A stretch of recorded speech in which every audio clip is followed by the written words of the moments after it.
bénéficierait d'un taux d'intérêt de 1%. Et pour les pays de niveau de revenu moyen, vous bénéficierez d'un taux de 2%. Dans tous les cas, la durée du prêt est de 20 ans, avec une période de grâce de 5 ans, où vous ne paierez pas les intérêts sur le prêt pendant les 5 premières années. Au sujet du volume de financement pour chaque projet, les prêts de ADFD commencent à partir de 5 millions d'euros jusqu'à un maximum de 15 millions d'euros par projet. Chaque financement fournit 50% maximum des coûts de projet, ce qui se traduit en termes de projets à des projets d'une taille minimum de 10 millions. Il n'y a pas vraiment de taille maximum de projet, car même si vous recevez un cofinancement de ADVFD d'un volume de 15 millions, vous pouvez aussi compléter ce financement avec d'autres cofinancements, ce qui vous permet d'obtenir un effet de levier sur le financement de votre projet. En tous les cas, une précondition pour proposer des projets à ce fonds d'investissement est d'obtenir une garantie du gouvernement. Et une lettre, un exemple de lettre est fourni sur le site de ADFD, où vous pourrez trouver cet exemple de lettre à faire signer par votre ministère ou par votre gouvernement. Et il est important de sécuriser cette garantie du gouvernement, car c'est une condition très importante pour l'obtention de financement. Sans cette lettre, le financement ne sera pas possible. Donc, très en amont de la soumission au projet, il est important de savoir si vous serez capable d'obtenir ce courrier de votre gouvernement. À la suite, dans cette présentation, je fournis nous fournissons trois exemples de projets qui ont été financés. Je vais m'étendre uniquement sur le premier exemple, afin de gagner du temps. Néanmoins, la présentation vous a été circulée en avance, et vous pouvez à votre loisir lire ces slides. Aussi, vous pouvez revenir vers nous avec des questions, si d'aventure vous avez des questions sur les projets qui ont été sélectionnés. Cet exemple en particulier que nous avons devant nous est un système solaire, le solaire photovoltaïque hybride. C'est un mini-réseau diesel qui a été hybridisé. Et c'est un projet qui a été développé au Mali et qui a été proposé par l'agence d'électrification rurale à Madère. Ce projet en particulier a une caractéristique, c'est qu'il apporte de grands bénéfices au développement local, à l'accès à l'énergie. Et c'est un des bénéfices vraiment saillants de ce projet. Ce projet aussi a réussi très vite à obtenir du cofinancement et une lettre de garantie du gouvernement, ce qui lui a permis très vite d'avancer dans le cycle de financement des directives. Le second exemple que vous allez trouver dans cette présentation, c'est un projet de petite hydroélectricité. Et le dernier exemple que vous allez trouver est un projet de géothermie dans les îles. Comme vous voyez, le portfolio des projets, le type de projets qui peuvent être financés par ce fonds sont très divers. Il y a peu de limites sur la technologie. Ce qui est très important, c'est évidemment la structure du projet, mais aussi les bénéfices pour les populations en termes d'environnement. Je reviendrai là-dessus dans les critères d'évaluation des projets. Je pense que c'est quelque chose qui peut vous intéresser. Sur ce slide, c'est peut-être quelque chose que vous voudrez imprimer, garder avec vous. C'est le processus de candidature pour le financement dans ce cycle de financement. Nous sommes dans la première phase de financement de nos projets, dans la partie Executive Project Summary Stage, qui est sur la gauche. Et ce qui va se passer, c'est que là maintenant, nous sommes à la phase où vous pouvez soumettre des projets à travers notre plateforme de soumission, à travers un fichier Excel qui est en ligne. Ensuite, ces projets seront shortlistés, puis sélectionnés, afin de passer au stade de définition complète du projet, qui sera la partie suivante de ce cycle. À ce stade,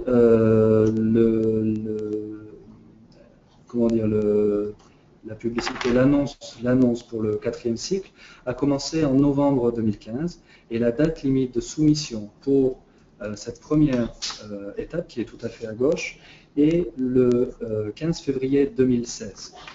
Si vous êtes shortlisté, à la fin de cette première phase d'évaluation, vous passerez à la deuxième phase du projet qui vous permettra de soumettre un projet complet. La deadline pour cette deuxième partie sera mai 2016 et le financement pour le projet, la décision finale, devrait intervenir en décembre 2016. Comme vous le voyez, l'évaluation du projet est progressive et vous permet d'économiser du temps et des efforts en vous demandant le niveau d'information qui est requis pour passer à l'étape suivante, sans vous demander d'aller trop en détail dans la soumission, dans le processus de soumission, à une phase trop précoce du projet, par exemple. Donc cette table vous montre le même processus, mais elle est partagée en deux. Donc sur la partie du haut, c'est en vert, c'est la partie dans laquelle nous sommes à présent. La partie en blanc, c'est la partie suivante qui interviendra lorsque nous demanderons les détails des projets.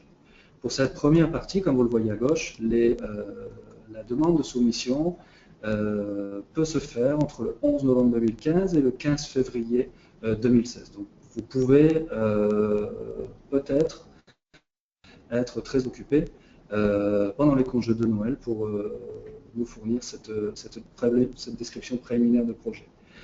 Vous le verrez dans les fichiers d'application qui sont en format Excel. Je montre ça sur les prochains slides.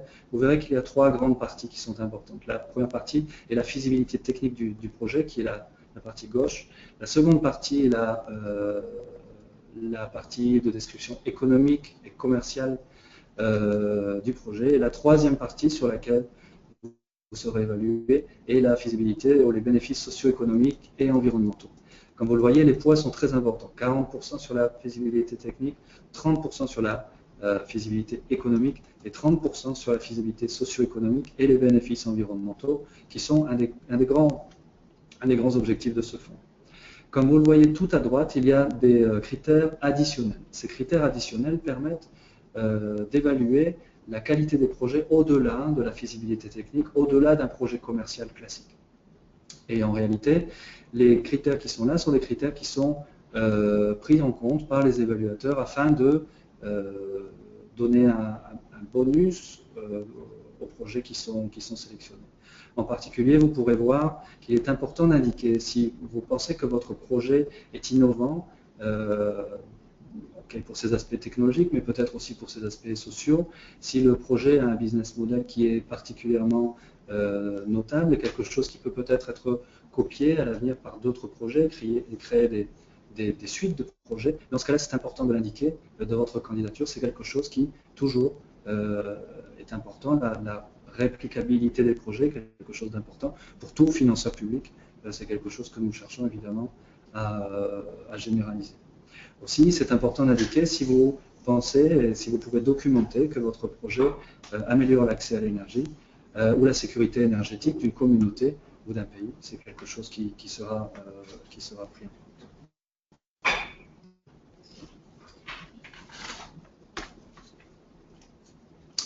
Comment candidater à ce quatrième cycle de financement? Très simplement.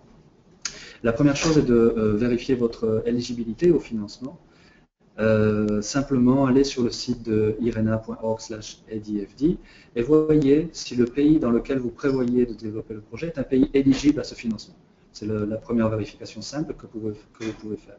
La deuxième chose est d'aller sur le site de ADFD, de télécharger le formulaire de candidature, qui est un fichier Excel qui vous permet de rentrer cette information dans des champs sous forme de texte. Comme vous le voyez, pour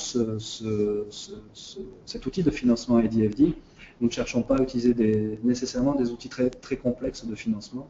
Pourquoi? C'est parce que nous voulons que ces projets, ce cycle de financement soit accessible à chacun. Et dans ce cas-là, nous savons que dans certains pays, la connexion à l'Internet est difficile.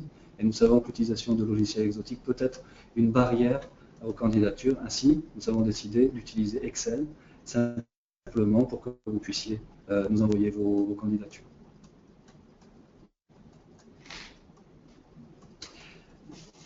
Donc une première capture d'écran c'est la capture d'écran que vous trouverez sur le site de EDFD. Dans cette sur ce premier écran, vous indiquerez votre nom, votre prénom, votre titre et aussi votre adresse email. Cette adresse email est importante car c'est l'adresse email qui nous permettra de vous contacter pour donner suite au projet. Donc, prenez bien garde à bien renseigner cette adresse email car ensuite, si vos projets venaient à être retenus, nous utiliserons cette information pour vous contacter.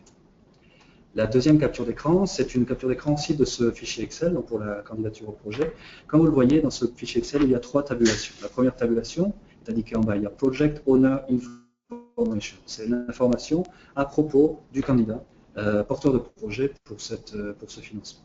La deuxième tabulation, je vais montrer une capture d'écran de cette tabulation aussi, c'est Executive Project Summary, c'est le résumé du projet, la description du projet. Et enfin, la dernière tabulation est quelque chose qui sera utilisé plus tard dans le cycle. Je reviendrai là-dessus après. Pour cette première tabulation, comme vous le voyez, tout est sous forme de texte. Prenez bien soin de décrire chacun de ces champs, même en prenant un peu plus de temps, soyez détaillés. Ça nous permet bien de situer qui vous êtes, le type d'organisation que vous êtes, la taille de votre organisation, et de mettre notre base de données à jour.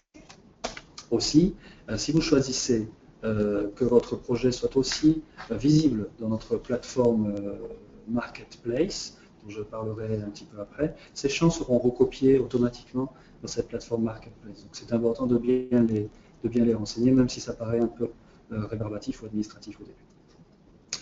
Toujours dans cette première tabulation, comme vous le voyez, je suis toujours dans Project Owner Information. C'est ici que vous choisissez si vous voulez que votre description de projet, votre profil, apparaisse dans la Sustainable Energy Marketplace d'IRENA. Alors, Sustainable Energy Marketplace d'IRENA, c'est quelque chose de séparé du financement ADFD. Et en réalité, vous pourrez considérer que le financement ADFD va vous donner, si vous candidatez, vous êtes sélectionné, va vous donner une partie de votre financement. Si vous êtes en recherche de financement complémentaire et si vous cherchez des supports, cette nouvelle plateforme d'IRENA, en réalité, a le rôle de mettre en relation des porteurs de projets avec des financeurs potentiels. Donc vous pouvez utiliser cette opportunité, évidemment gratuitement, pour mettre à disposition l'information à propos de votre projet et peut-être trouver des cofinanceurs à travers cette plateforme, cette nouvelle plateforme d'IRENA qui a été lancée récemment en COP21 et qui a déjà attiré quelques centaines de porteurs de projets. La deuxième tabulation, comme vous le voyez maintenant, je suis dans Executive Project Summary. C'est là où vous allez décrire le contenu de votre projet le plus précisément possible dans chacun des champs qui sont ici. Donc, parfois, quand vous verrez Choose from List, c'est ici que vous aurez des choix multiples qui vous sont fournis par le système. Et quand vous verrez Free Text, c'est là où vous pourrez taper directement dans le champ qui est alloué. Nous recommandons de ne pas dépasser la longueur des champs lorsque c'est possible. Nos collègues ont fait un grand effort pour limiter la longueur des champs, ce qui est nécessaire pour fournir une bonne qualité de candidature. Évidemment, nous n'attendons pas un roman de votre part, mais d'être précis et détaillé dans la description de votre projet. Pensez toujours que quand vous fournissez un projet, il est important que la personne qui évalue le projet comprenne. Donc, donnez à cette personne les moyens, les outils de permettre de comprendre que votre projet est un projet de qualité et qu'il est important. Important pour vous lorsque vous finissez votre candidature, toujours regardez quels sont les critères d'évaluation. Donc, toujours dans la même tabulation, nous sommes maintenant à la ligne 117, colonne G, donc quelque chose en bas à droite. Nous sommes dans la zone en bas à droite du fichier Excel qui est un assez grand fichier Excel. Et en réalité, une fois que vous avez fini votre candidature, prenez un peu de temps pour vérifier quels sont les critères d'évaluation. Mettez-vous dans la peau ou dans les chaussures de la personne qui va évaluer le projet, qui devra regarder chacun de ces critères et posez-vous la question. Ai-je bien répondu à ce critère? Ai-je fourni assez d'informations? Ai-je fourni une information pertinente et assez explicite pour que l'évaluateur puisse bien noter mon projet? Donc toujours, prenez un peu de temps pour faire ça. C'est quelque chose que vous faites lorsque vous passez par exemple des examens. vous essayez de savoir si la façon dont vous avez répondu vous permettra d'avoir une bonne note. C'est un peu la même chose pour cette...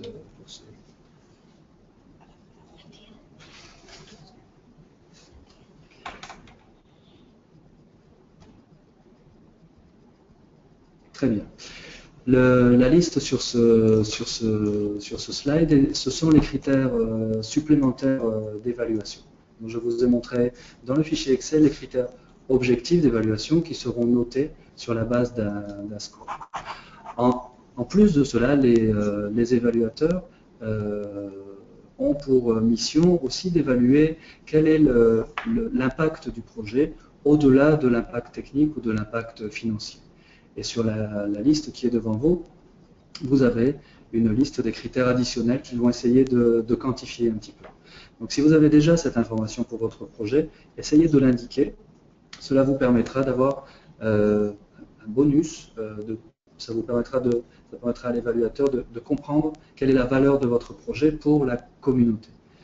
Donc les critères qui sont là sont l'accès à l'électricité, le coût de l'électricité, est-ce que votre projet aide à faire diminuer les coûts de l'électricité ou de l'énergie pour une communauté. Par exemple, une communauté qui, pour l'instant, utilise des systèmes électriques diesel pour lesquels ils vont payer 20 à 50 centimes d'euros du kilowattheure. Si vous arrivez à fournir un service à 5 ou 10 centimes d'euros du kilowattheure, c'est peut-être quelque chose à noter dans votre candidature. La création d'emplois aussi, si votre initiative est une initiative locale qui permet de créer des emplois, c'est un critère important pour le type de projet que nous visons. La sécurité énergétique, la qualité de l'air, la réduction de la pollution, mais aussi des critères qui sont parfois plus difficiles à quantifier, mais si vous arrivez à donner cette information, ça peut être important, sur par exemple l'équité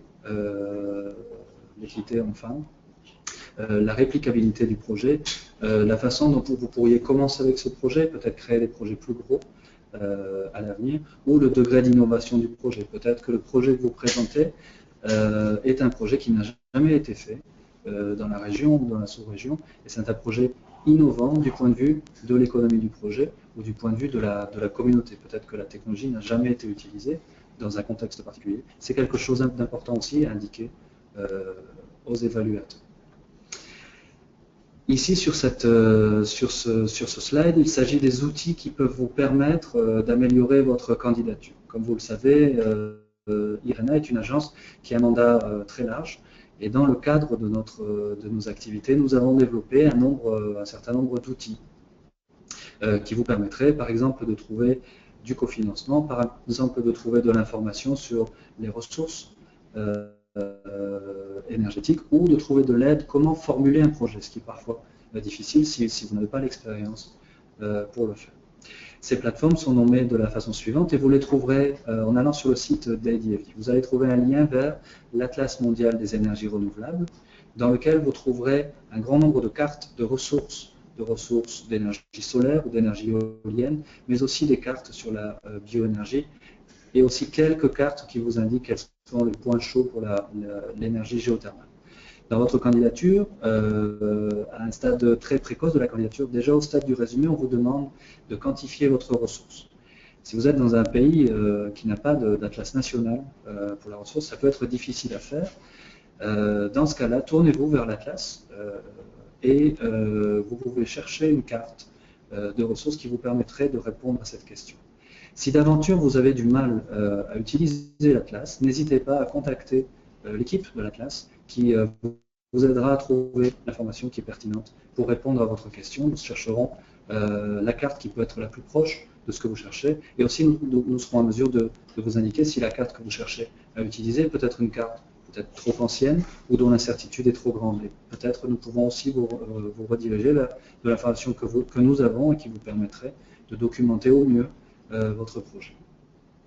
Le deuxième outil dont je pourrais parler, le Project Navigator, le navigateur de projet, qui est un projet qui a été développé afin d'aider les porteurs de projets à formuler leur projet. Donc, sous cette plateforme, vous trouverez un nombre d'outils qui vous permet de conduire des analyses et de vérifier la complétude de votre projet ou sa pertinence. et de faire des analyses d'impact de votre projet ou des analyses de risque de votre projet. Ça peut vous aider à formuler votre projet déjà au stade de la pré-étude qui est demandée à présent. Quelques outils sont déjà très, très intéressants. Et enfin, j'ai mentionné donc la marketplace, donc l'outil de partage et de mise en relation entre les porteurs de projets et les fournisseurs éventuels de projets, que vous trouverez sur le site d'IRENA. Vous trouverez un lien de Sustainable Energy Marketplace et aussi vous trouverez un lien et un logo sur le site de ADFD qui vous permettra d'accéder à cet outil. Vous le verrez si dans la candidature, le formulaire de candidature que j'ai montré précédemment, si vous choisissez que votre projet soit partagé sur cette plateforme, alors vous verrez qu'au bout de quelques semaines, vous retrouverez votre projet mentionné dans cette plateforme de partage. Si vous ne souhaitez pas que votre projet soit partagé à travers cette plateforme, ne sélectionnez pas l'option dans le formulaire de candidature et votre projet restera avec l'équipe de ADFD ici, ne sera pas partagé avec d'autres financiers. C'est votre choix personnel. Nous allons organiser d'autres webinaires, d'autres réunions virtuelles pour ce cycle de financement, très probablement en anglais cette fois. L'une prendra place en décembre, donc dans les prochaines semaines, et un autre webinaire sera aussi organisé en janvier, ce qui vous permettra à nouveau, si vous manquez de l'information, de pouvoir interagir avec l'équipe ici et nous pourrions répondre à vos questions.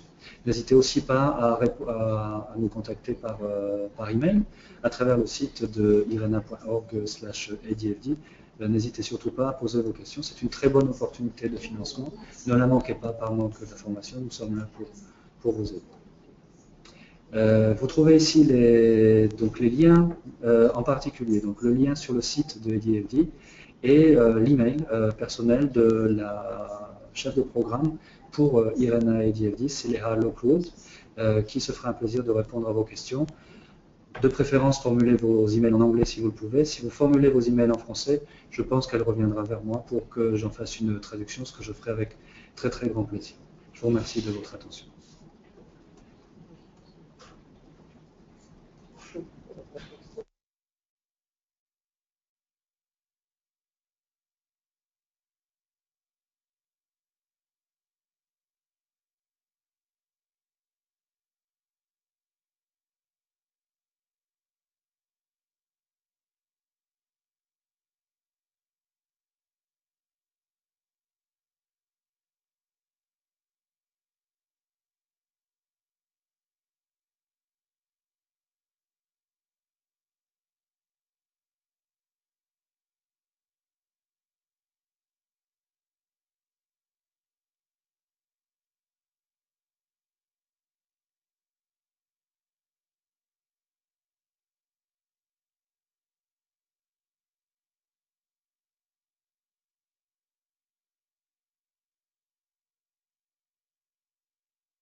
Nous avons dès à présent 4 questions auxquelles je vais essayer de répondre le plus précisément possible. J'ai eu un petit briefing par ma collègue Céléa dont je vais vous résumer le contenu. La première question, donc la demande est de savoir si le programme peut inclure le transport électrique. Donc la réponse ici est oui, c'est possible. Sous réserve que le volet énergie renouvelable soit très clair dans la proposition de projet, ce projet peut être considéré pour le financement à ADFD. La deuxième question est à propos de la garantie du gouvernement, qui est un point important pour la soumission de projet. Et la question est de savoir si cette garantie doit être obtenue dès les stades très en amont de la candidature, ou est-ce qu'elles peuvent être obtenues à un stade ultérieur. Donc la réponse est que la garantie du gouvernement peut être obtenu jusqu'à août 2016. Donc ici, toute l'équipe comprend qu'obtenir une garantie du gouvernement est quelque chose qui prend du temps. Et néanmoins, il faut fixer une date. Et la garantie du gouvernement est recommandée au plus tard en août 2016.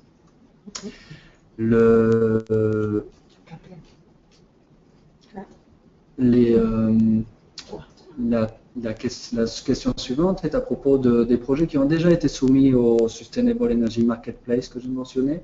Et la demande est, est-ce que ces projets peuvent être soumis au 4e cycle? Oui, évidemment, ces projets peuvent être soumis au 4e cycle. Ce n'est pas parce que vous avez déjà cherché du cofinancement sur la Sustainable Energy Marketplace que vous ne souhaitez pas avoir un support du fonds IRENA ADFD. Et nous serons à même de distinguer si un projet a été déjà soumis au Marketplace ou uniquement au ADFD, et nous éviterons toute confusion. Donc n'hésitez pas, si un projet est éligible à ce financement, à le soumettre au fonds IRENA ADFD. Troisième question.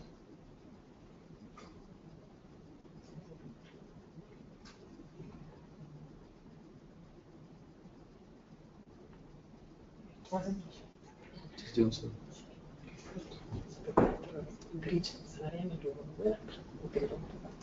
Okay, I can answer that. Okay, so when you can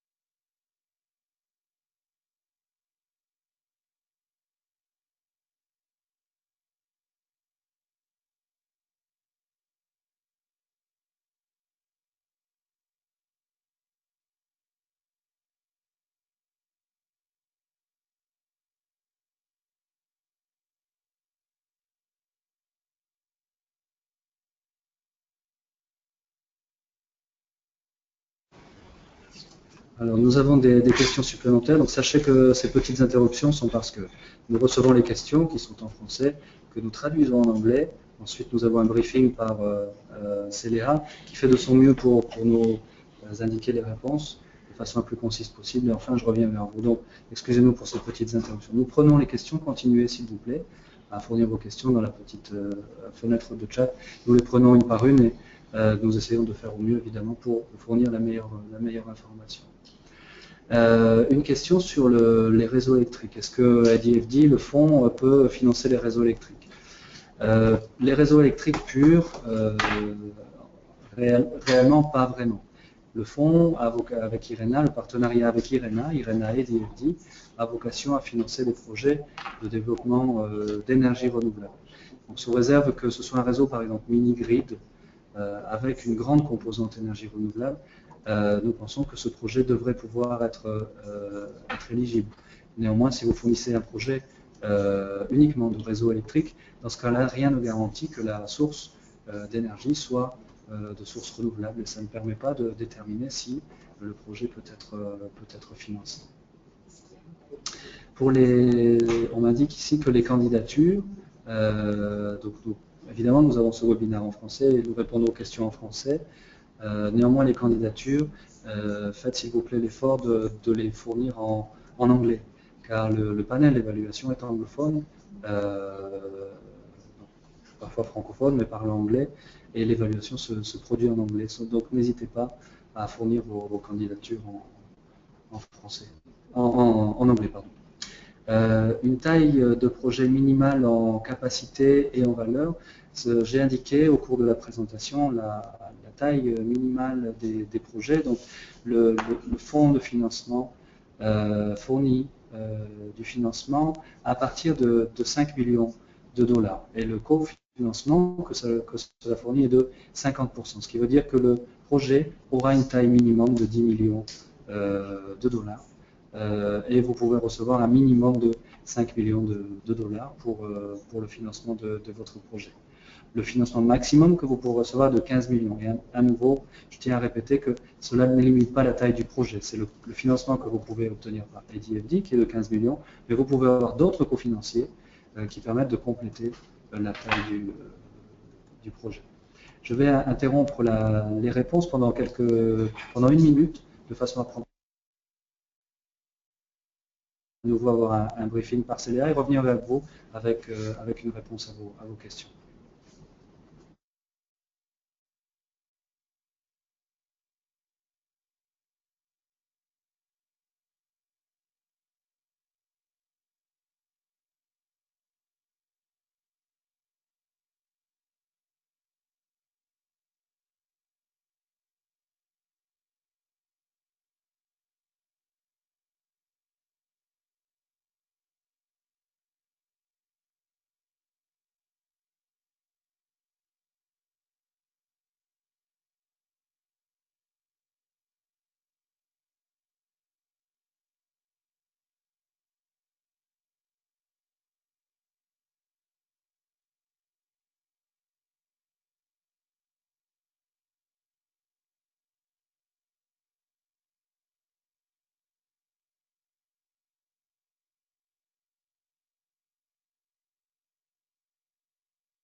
Donc, quelques questions supplémentaires qui sont arrivées sur le chat. Une question relative à la géothermie. Est-ce que le programme peut comprendre une composante de forage ou de turbine pour un projet de géothermie, ce qui est la partie la plus risquée de la prospection géothermique.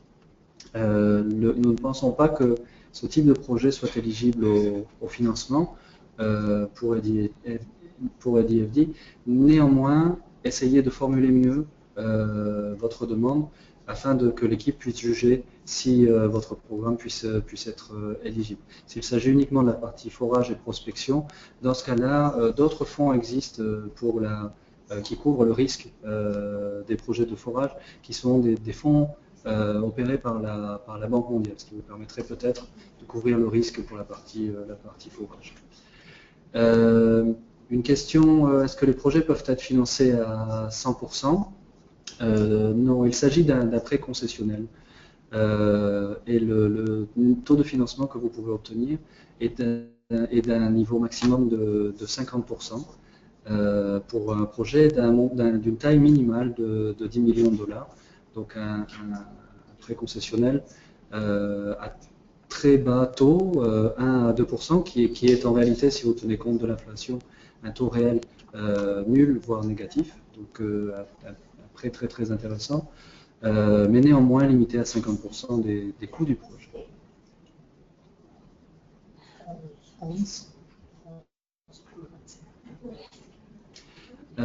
Une autre question, y a-t-il une autre session en français prévue? Ce qui voudrait indiquer que je n'ai pas été très clair au cours de cette session présente, ce qui me va tout à fait, pas de problème. Nous ne savons pas pour l'instant. Si d'aventure il y avait une demande pour une session supplémentaire, ça ne nous pose aucun problème d'organiser une session supplémentaire d'information, bien sûr. Si jamais il s'agit d'une requête individuelle, n'hésitez pas à contacter l'équipe et à contacter Célia, à poser vos questions. Célia est très, très réactive et elle répondra toujours au mieux de ses capacités à votre question. Elle fera appel à son traducteur pour le projet qui est donc moi-même. Avons-nous d'autres questions?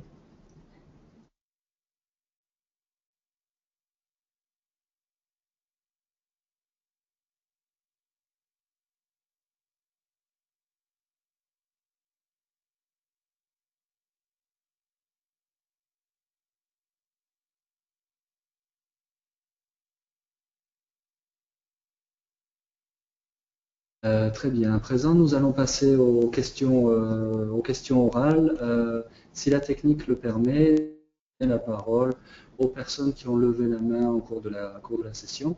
Je vais appeler je vais appeler Monsieur Ali Saïd Mkanzile Mohamed. Êtes-vous présent et pouvez-vous parler? Nous avons libéré votre microphone.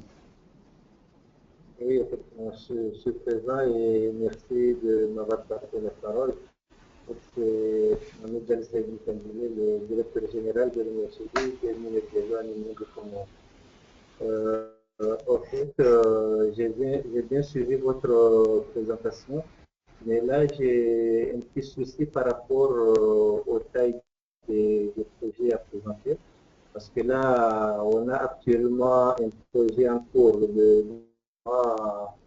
d'hydroélectricité dont le montant total évalué est de 1,5 million d'euros. On a déjà soumissionné ce projet à un appel à candidature de la COI, financé par l'Union européenne, et le projet a été présélectionné, mais juste pour un financement de 20%. Donc là, les 80%, ça reste au gouvernement premièrement de mobiliser les financements. Je ne sais pas si vraiment c'est très limité ou un projet de cette nature peut être financé dans le cadre de votre programme. Très bien, laissez-moi poser la question à Célia. Puis-je vous demander, pour les 80% restant à financer de votre projet, quel serait le montant de ces 80%, combien ça représente? Ouais, bon, c'est à peu près 1 million 200 euros. 1 million 200 euros, 2 millions d'euros. Laissez-moi poser la question. D'accord.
Très bien, j'ai la réponse à votre question.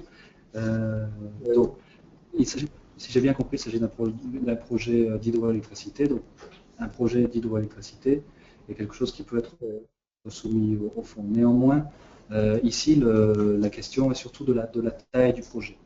Dans le cadre de ce cycle de financement, les montants minimums alloués par l'IFD à hauteur de 50% du coût sont d'un montant minimum de 5 millions de dollars. Ce que là voudrait dire que les projets qui peuvent être cofinancés par l'IFD ont une taille minimale de 10 millions de dollars. Donc, dans la mesure où vous êtes à la recherche de 2 millions de dollars, une recommandation que nous pourrions avoir à cette étape peut être de soumettre ce projet sur le Sustainable Energy Marketplace. Car en réalité, ce type de montant peut tout à fait être pris en compte par des investisseurs de plus petite taille que EDFD et qui dans ce cas-là, peuvent couvrir ce type de projet. Une autre partie de votre question est aussi très intéressante car il s'agit d'un projet qui a déjà obtenu un cofinancement partiel. Et la question pour les autres candidats, par exemple, si vous avez déjà soumis votre projet à d'autres financiers qui vous ont fourni une partie du financement, vos projets restent éligibles pour EDFD. À nouveau, EDFD couvre jusqu'au maximum 50% des coûts du projet. Les 50% restants doivent évidemment recevoir du cofinancement. Si vous avez déjà ce cofinancement, c'est quelque chose qui est d'autant plus intéressant pour votre projet. La personne suivante que je vais appeler pour parler,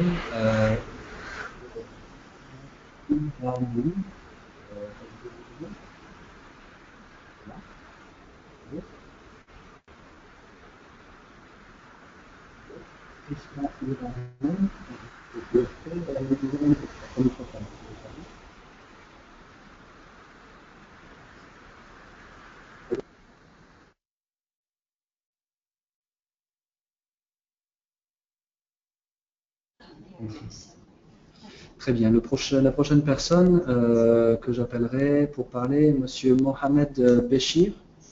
Êtes-vous connecté? Oui, oui, je suis connecté.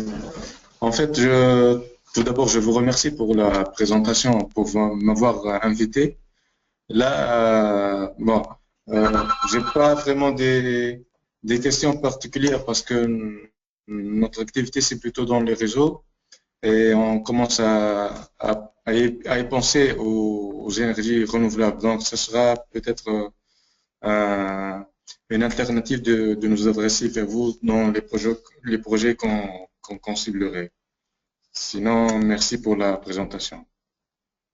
Avec plaisir, je vous remercie beaucoup. Merci d'avoir passé du temps avec nous pour écouter cette présentation. Et évidemment, nous espérons que cela vous aura convaincu de connecter les énergies renouvelables à vos réseaux à l'avenir, espérons-le. Très bien. D'autres questions? Je vais appeler Monsieur Nestor Mwemena Kamab. Et je ne vois pas la fin de votre nom malheureusement dans le système. Êtes-vous présent? Nestor Mwemena. Je suis présent. Bonjour Monsieur Saka, bonjour Madame Salia. J'ai juste deux petites questions. La première concerne le soutirage dans un réseau et la deuxième sur la lettre de garantie. S'agissant du projet du soutirage, les projets que j'ai soumis au deuxième ou troisième cycle sont situés dans un réseau interconnecté de la province du Katanga. Et ce réseau est à génération à 100% hydroélectrique. Il y a même une injection qui arrive au niveau de Golosi à partir de Inga qui est aussi une production à 100% hydroélectrique. Beaucoup de lignes traversent la province et longent beaucoup de villages. Il suffit de faire un soutirage pour alimenter facilement 50 000, 100 000 habitants. Mais apparemment, ce que j'ai constaté, vous avez répondu à la question. La majorité des projets que vous retenez, ce sont des projets où il y a un volet génération. Il faudrait qu'il y ait une centrale ou qu'il y ait un système solaire, que sais-je. La deuxième question, s'agissant de la garantie. Généralement, les gouvernements préfèrent agir lorsque le projet est retenu. Aussi longtemps que le projet n'est pas. Et généralement, ils hésitent de donner cette garantie.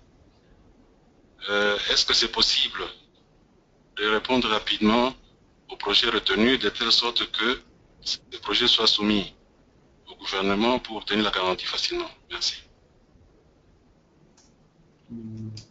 Pour la première partie de votre question, vous avez raison. Les projets qui sont financés ont un volet de production, de génération, c'est exact. Pour la deuxième partie de votre question sur la garantie du gouvernement, la garantie est demandée, donc c'est une question qui est souvent posée à l'équipe ici, et la garantie est demandée, donc la date recommandée avant août, ce qui vous permet en réalité de progresser dans la soumission du projet à EDFD et d'avoir déjà une première réponse sur la présélection du projet par exemple, ce qui vous permet d'approcher votre ministère ou votre gouvernement plus facilement. Il est exact qu'obtenir une garantie du gouvernement est quelque chose qui prend du temps. Et c'est vrai que lorsque vous soumettez un projet à EDFD, lorsque vous soumettez un projet à IDFD, c'est bien d'entrer en contact avec votre ministère, votre agence de l'énergie, de façon à ce qu'ils puissent soutenir votre projet très tôt dans le projet. Néanmoins, la garantie est demandée en août, plus tard. Merci. Avec plaisir, avec plaisir.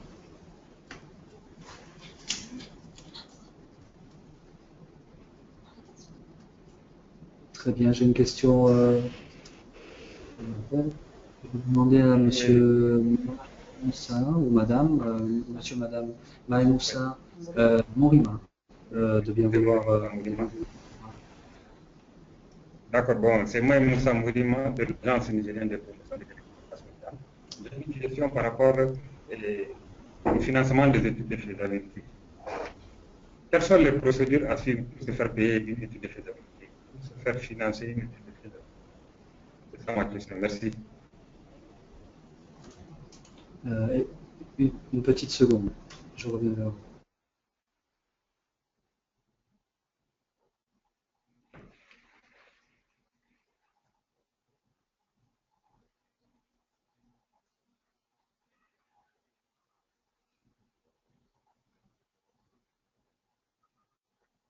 Alors la réponse que j'ai eue, c'est que le fonds ne finance pas les études de faisabilité, c'est exact. Néanmoins, considérez que dans la première phase d'application, les documents qui vous sont demandés sont des documents préparatoires au projet. Ce sont des documents que vous aurez créés de toute façon lorsque vous aurez commencé à faire l'étude technico-économique de votre projet. Ce sont des documents très classiques de développement de projet dans cette première phase dans laquelle nous sommes dès à présent. Après, effectivement, lorsque vous êtes présélectionné, ce qui vous est demandé ce sont des études plus poussées, mais à ce stade, si vous choisissez de candidater à ce fonds, bien entendu, les études de faisabilité sont tout à fait nécessaires pour obtenir les financements des donneurs classiques, y compris ce type de fonds dont nous parlons aujourd'hui.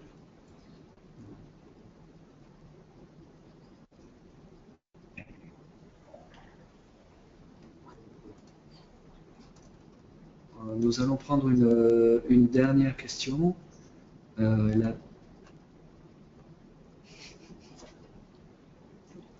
nous allons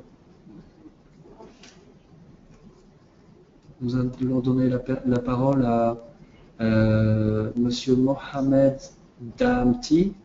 Avez-vous demandé la parole? Allô, Monsieur Mohamed Daamti?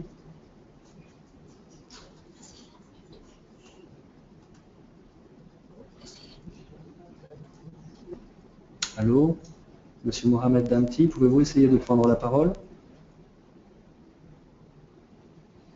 Malheureusement, ça ne fonctionne pas dans ce cas. Avons-nous d'autres questions? Très bien, je vais prendre la dernière question de... Allô?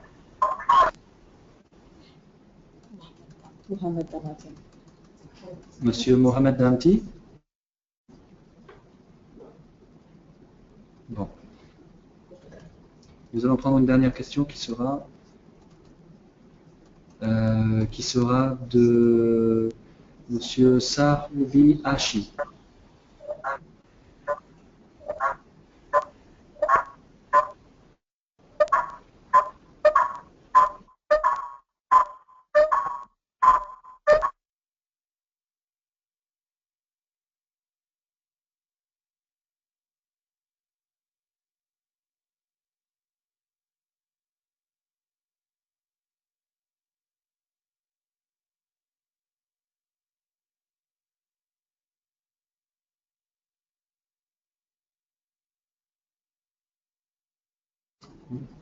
I couldn't hear you.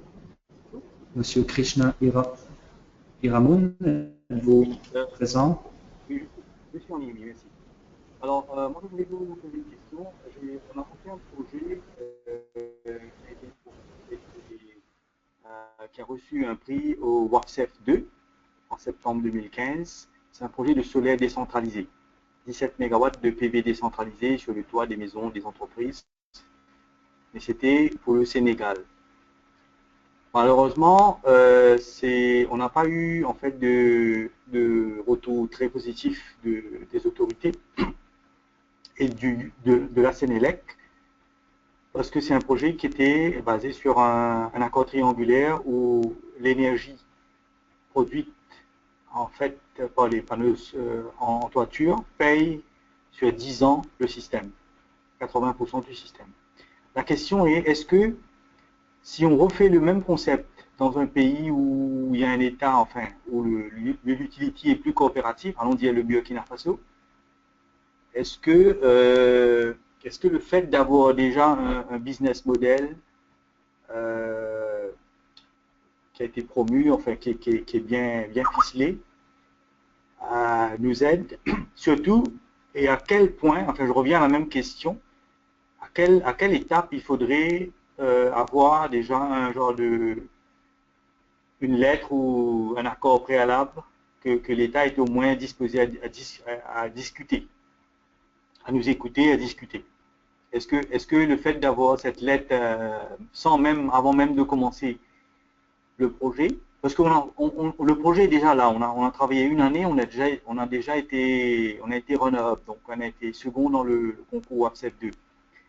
Mais on se heurte à manque de coopération. Alors, voilà, c'est ça ma question.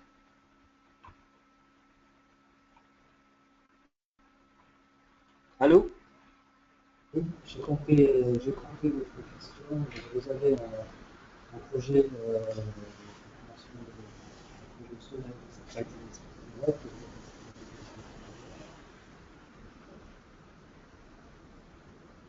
Sans succès,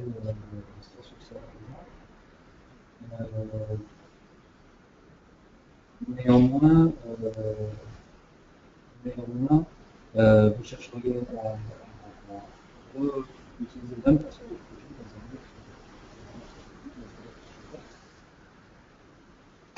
autre pays, dans un autre contexte, et vous chercherez à ce moment-là une solution de je pense que c'est tout à fait visible le type de financement. La difficulté à nouveau, ce sera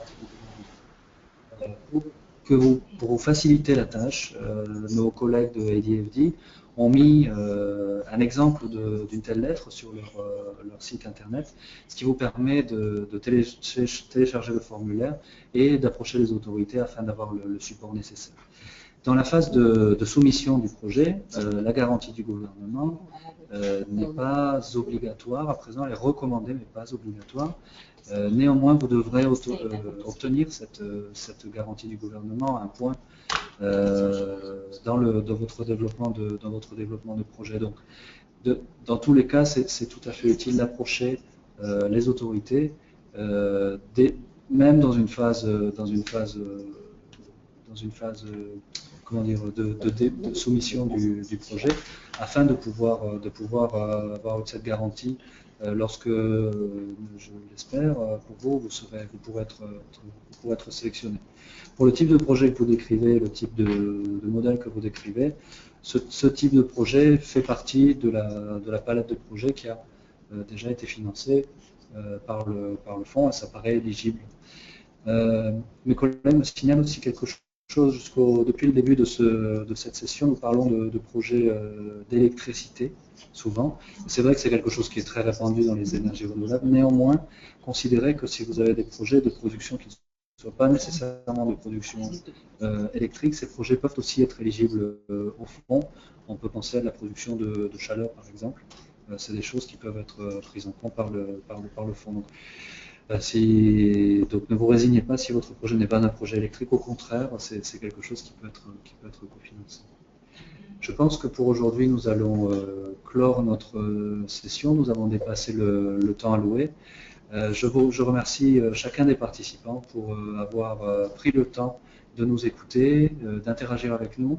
Considérez que l'équipe est à votre disposition. Ce que nous souhaitons, c'est que cet argent qui est mis à disposition, qui est de l'argent public, soit utilisé au mieux pour les bénéfices des populations. Et à cet effet, nous mettons en œuvre tous les efforts pour vous permettre de fournir les meilleures candidatures possibles pour les projets. N'hésitez pas à approcher Seleha et à approcher Irena afin de soumettre vos candidatures à ces projets. Si vous ressentez le moindre doute ou la moindre ambiguïté, n'hésitez pas à nouveau à poser la question. Il n'y a pas de fausses questions, c'est important que nous puissions vous guider au mieux pour accéder à ces fonds concessionnels qui sont à nouveau des conditions très intéressantes de financement du projet. Je vous remercie et nous allons clore la session après.